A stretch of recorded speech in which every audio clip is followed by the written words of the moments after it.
আমি হিন্দু সন্ত্রাসীদেরকে বলবো এটা গুজরাট নয়, এটা বাংলাদেশ। আমি হিন্দুদেরকে বলবো এটা দিল্লি নয়, এটা বাংলাদেশ। আমি বলবো এটা ইন্ডিয়া নয়, এটা শাহজালালের পুণ্যভূমি বাংলাদেশ। এখানে আপনি আমার ভাইকে পিটিয়ে মারবেন আর পূজার নামে দেশীয় অস্ত্র আমাদেরকে দেখাবেন। যদি আমাদের সাথে আপনারা খেলতে চান, মাঠে আসেন, আমরা খেলার জন্য প্রস্তুত।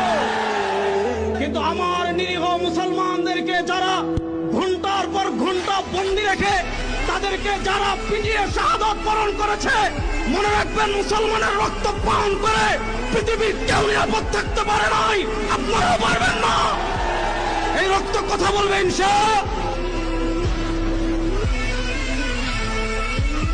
আমি হিন্দু সন্ত্রাসীদেরকে বলবো এটা গুজরাট নয়, এটা বাংলাদেশ। আমি হিন্দুদেরকে বলবো এটা দিল্লি নয়, এটা বাংলাদেশ। আমি বলবো এটা ইন্ডিয়া নয়, এটা শাহজালালের পুণ্যভূমি বাংলাদেশ।